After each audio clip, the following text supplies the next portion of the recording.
The boy was already seated when the room filled. His chair was placed carefully, slightly away from the head of the table. He noticed that detail. He always did. The man entered last. Expensive shoes, steady pace, no rush. He did not look at the boy at first. A glass was set down too close to the edge. The boy's eyes flicked toward it, then away. He did not move his hand. Someone else would fix it. They always did. The man took his seat. Not beside the boy, across. The space between them stayed empty, polished wood, reflecting light but not warmth. The boy's fingers rested on his lap, folded too tightly for comfort. His shoulders stayed raised, like he was holding something in place inside his chest. The woman stood near the wall, hands loosely clasped, waiting for instruction that did not come. Her gaze stayed on the boy's hands. No one spoke. Cutlery moved, chairs shifted, the boy's soup cooled. A thin skin formed on the surface. He watched it wrinkle. The man checked his watch, not impatient, just aware of time. The woman crossed the room slowly and lowered herself to the floor beside the chair.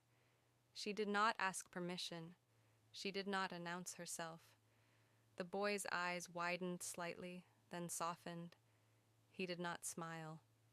He exhaled. Her presence changed the sound of the room.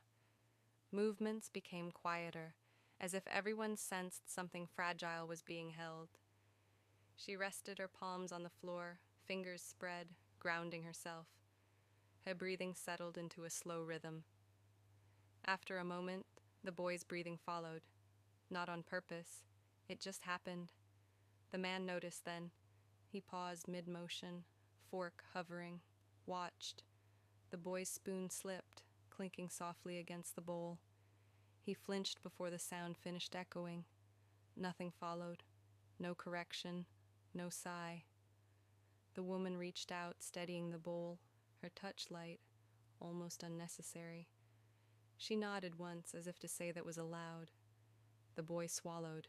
His grip loosened. Later in the hallway, the man told himself this was good care, efficient, calm, worth keeping.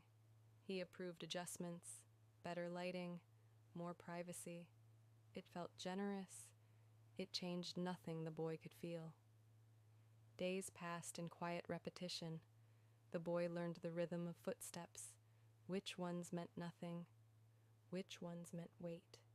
He learned when to look up and when to stay still.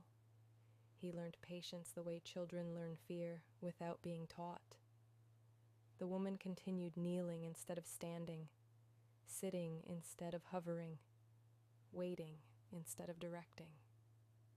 She spoke rarely. When she did, her voice stayed low, never above the boy's eyeline. She noticed small things, a hand stiffening before frustration, a breath held too long. One afternoon, the boy's hands trembled as he tried to adjust himself. He stopped midway, jaw tight.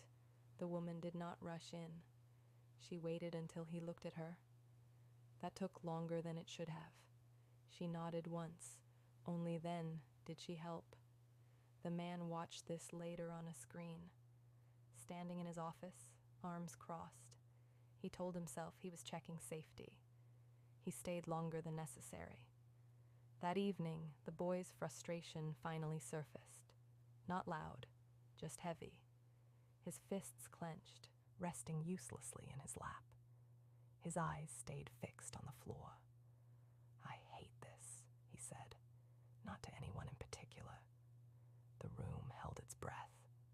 The woman knelt in front of him, bringing herself lower than his gaze. She did not contradict him.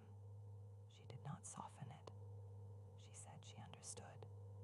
Then she placed his hands on her legs, guided, not forced.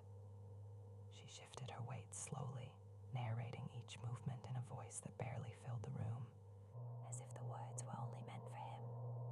The boy listened. His breathing evened. His grip eased. The man stood frozen in the doorway.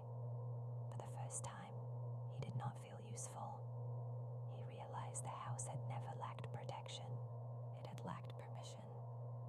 The next morning, he sat beside the boy instead of across from him. The chair felt unfamiliar under his weight. He waited, not because he had to, because he finally saw how. The boy noticed the difference in the quiet